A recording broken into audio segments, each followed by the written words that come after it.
Hello, everyone. Welcome to week 9 of Formula G Season 3. We were in Mexico this week. My name is Tomo, and I'm joined, as always, by Calamity. How are you? Hello, I'm doing good. You didn't really properly pronounce your own name there, which sounded quite funny. Been a long week, but Mexico, pretty interesting results for this one, as we'll get into them here in a bit. But yeah, definitely much more of a challenge than many of our countries have thrown at our drivers. Here are the locations to get us started for that feature race, and we'll go through them one by one. Yeah, Calamity round one saw us in an urban location in a kind of small city outside of Mexico City, in more yeah, I can't even pronounce anything anymore. Morelos was a district of a larger city. I forget the larger city name even. Cuernavaca. There we go. Yeah, so if you manage to spot some of those little names on some small signs or a taxi, pretty easy. But other than that, not the easiest round to start us off in, Calamity. Yeah, Mexican cities can sometimes be a bit annoying, but most people did end up finding the right city at least. We have about, I'd say, 8 people. I could just count, but I'm gonna say 8 people who didn't find the right city. Yeah, if you looked at one of the taxis, it probably made it a lot easier. Some people didn't look at the taxis. I'm gonna leave it in the open who those people may be. Very nice. Well, round two saw us in some very noticeable geography. We were in the Yucatan Peninsula on the 307, but a very long, straight stretch, which meant that while a lot of drivers were able to find the general area, pinpointing was a bit tricky for this one. Yeah, I didn't actually know that the whole peninsula was called the Yucatan The Yucatan Peninsula. Peninsula. Because there's Yucatan State too, and we weren't in Yucatan State, so we're slightly confused. But yes, on the 307, on a very straight, long road that didn't really have any points of reference, but you did have some signs to the north and the south that at least told you that you are on this road and distances to other significant points, although none of them particularly close. So you just had to kind of work with what you've got and try to get as close as possible on that long straight road. Um, which some people did rather well, some people did rather poorly, but in the end, most people still managed to find the right region, but not a single 5K on this one. Nice. Round three saw us head up north. We were in on the one, in between Monterrey and Colombia, the city, not the country. And yeah, again, another long, straight stretch of road that was not too hard to find, but difficult to pinpoint. Yeah, exactly. The one isn't the most difficult. Well, I guess it is a difficult road to find considering it is a state road. I Mm. assume those are state roads at least. I'm not entirely sure. It's not a national road.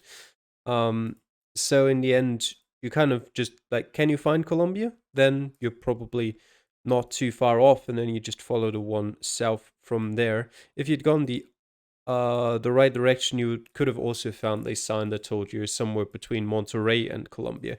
So that if you hadn't known where Colombia was before, then that sign at least would have told you exactly where you are. Mm. Very nice. Round four saw us in a very typical border town right next to the US. When I was given this location, I had to zoom in super far to make sure it wasn't actually in the US because often those polygon maps are not completely accurate. And so I was like, wait a minute, are we in Juarez or are we in El Paso? No, we were in Mexico, in a small suburb. So I think knowing slightly where we were was not too tricky given the geography and whatnot. But again, pinpointing in a large suburb, not easy in any country.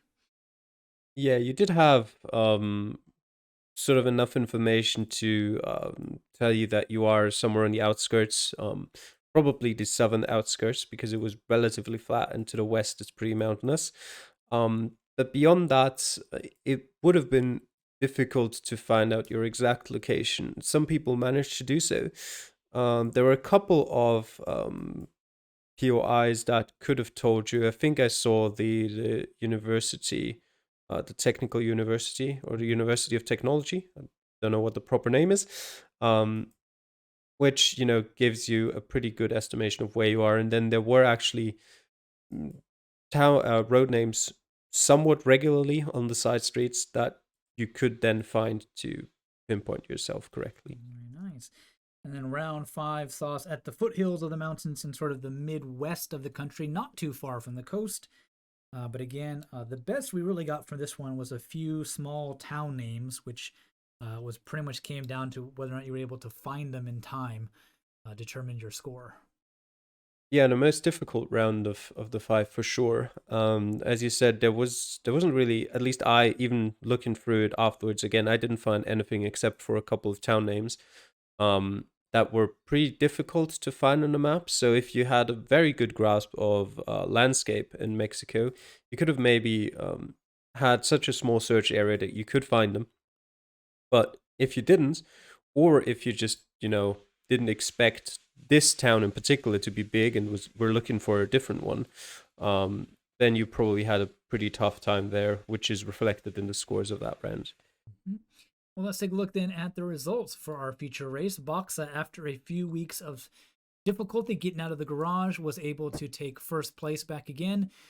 Some regulars now towards the top, Moist Flover and Orpheus, not too far behind him. But you can see here there's a quite a dramatic drop off after the first couple of few. And in the top 10, you didn't even need 20,000. Max FI there, fit 19.5 in sixth place. Shumi, rounding out our points, 19,227.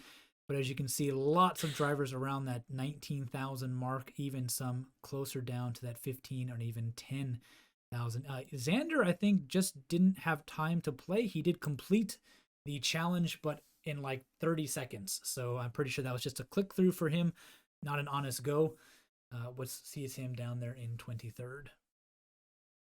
Yeah, and as you said, at the top three, you see the usual favorites up there, but a bit further down in the points, some not really sure if I would call it surprises, but some of the people who've struggled a bit so far in this season. Solar Sensei, who's only had wait a second, let me calculate. 25 points so far this season, with a great fourth place for himself there. Laban Greb as well, who picked up his first points of the season so far only in Sofia 2 weeks ago, with another 4 points for him. And Orboka as well, who hasn't scored in quite a while. His last points finish was actually in Taipei City, which by now was 4 weeks ago, with a nice seventh place for himself there. Very nice. Well, taking a look at how the sprint race locations, we were in Guadalajara, and I think drivers were happy about that rather than being in a city like Mexico City. But again, not the easiest set of locations. We'll go through them in the order you had them, Calamity. I think round one for you would have been probably the easiest on a major road, Yep. the 23, going through town. Definitely the easiest round for me. Right next to a major hospital as well, which makes it even easier. And I did look at that was pretty much the only thing I looked at. Not quite, but one of the only things I looked at was that road in particular and how it looks. So I was basically able to tell where we are within about 15 seconds, and then just spend another maybe 20-30 seconds to pinpoint the right location. Round two, a little bit further east, in sort of the suburbs, there was a major university as a point of interest on the map. Whether or not you were able to actually notice that when you're in the actual seed itself was another matter, though. Yeah, from there it starts. The memories start to get hazy, and I'm not sure really where I went in this round. I didn't find anything, that's for Mhm. sure. But basically, my entire strategy. The thing is, I didn't expect any points of Guadalajara. I had a pretty good finish in England, so my starting position wasn't great for Guadalajara, and I hate Mexican cities to begin with. So I was like, I'm just gonna go south all the Mhm. time. And if I find the road that I know, then it's good. And if not, then, well, I probably won't be getting many points. And, well, I didn't get many points. Yeah, if you went the right way, you did run into a few of those famous painted walls that you see often in Mexico and South American countries. And it did say the university on it, so that might have been something to look for. But yeah, if you went the wrong way, you probably just got lost in the suburbs and didn't see much. Yeah, and then speaking of which, round 3 saw us go even further east and even more into the suburbs. Yeah, I don't know what you could have found in this one that might have helped you out. Maybe a small sign or something, but a very tricky round for sure. Probably the name of a district, I Mm. assume, is what people might have been able to find here. Right? Otherwise, maybe getting lucky looking in the right area for the right street names. Um, yeah, other than that, I don't know. I didn't find anything.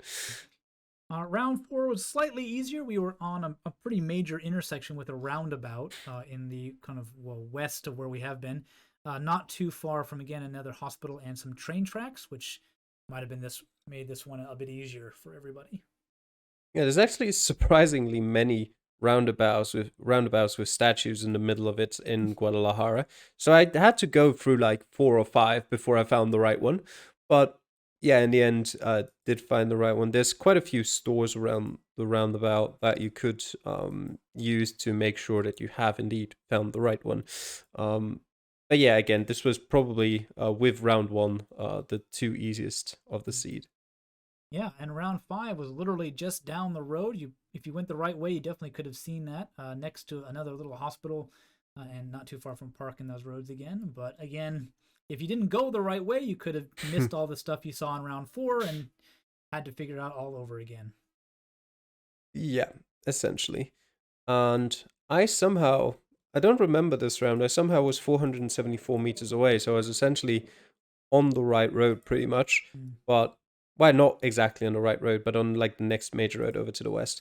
I don't think I remember finding that road though, so yeah, it's been a week. I don't know what happened there. Yeah. Um, but yeah, in the end, it didn't really make much of a difference to me. But you also were next to another small hospital there, so maybe you could have also found that if you looked for it. Yeah, not too far away was also a park with a kind of a major landmark. So if you managed to work your way through there, you might have seen something like that. We never know which direction the drivers go. It's a city; they can go any which way, and if you just get horrible luck and take a tons of wrong turns, you never see anything helpful. And that's part of the trick of dealing with cities is to get onto a major road and find something that you can pinpoint with.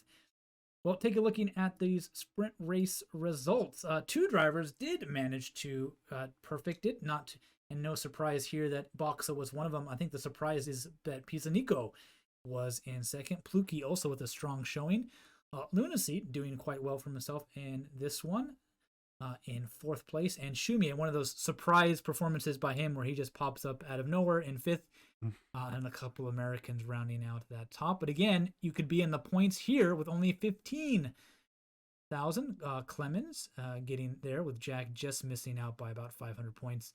But then quite a few big names. You, Mr. Blue, Barry, and the Basement all in that below 15th position in this one. Yeah, generally most of those had relatively short time limits, but yeah, Mexican cities aren't for everyone. He's an equal with his best result of the season, actually. He's been third before in Bulgaria, but second place here in Guadalajara is his best.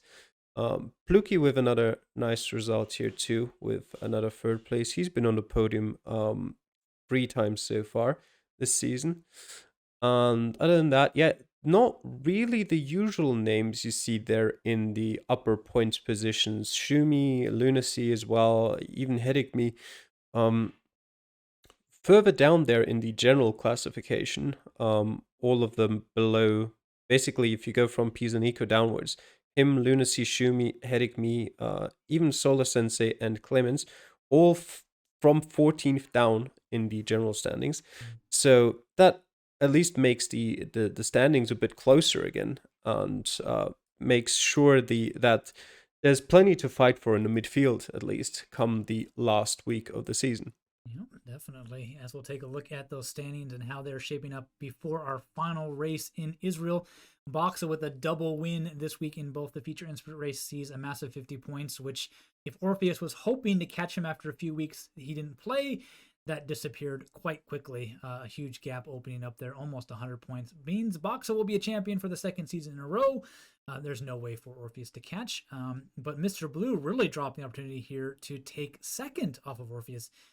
Within 22 points, just didn't pick up a single point this week, though, which sees him stay in third, followed by a cadre of Americans for them. Pluki finally starting to climb his way up the rankings a bit to where we would have expected him to be at the beginning of the season. And Calamity, you're there hanging in to the top 10 finish, getting into the final week. Yeah, it would be nice to get 15 more points this season. It would be nice to get over 100. But, knowing Israel, not sure if that's going to happen. We'll see. But yeah, it would be, well, at least maybe staying in the top 10 would be the goal. But yeah, as you said, Orpheus, Mr. Blue, maybe even Moist Flubber. Although, Orpheus would have to have quite a bad week for that. But there are still 43 points on the table that you could pick up. And then there is a bit of a gap. So essentially the midfield starts in 5th place with Colin and then all the way down to me. Then there's another little gap of 13 points before we go to the group of basically Jack to... it's then difficult to make a cutoff because everyone's pretty close together. But technically, even Solar Sensei could still finish in the top 10 if he had a really outstanding week.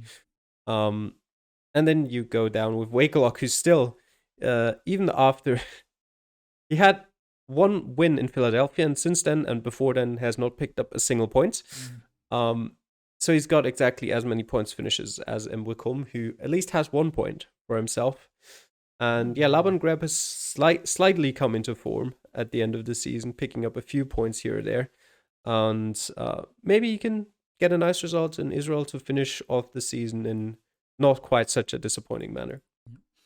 And then for our constructor race, it looks like Oberhausen will do quite well. Picking up Boxa was what they needed to be back on the championship position.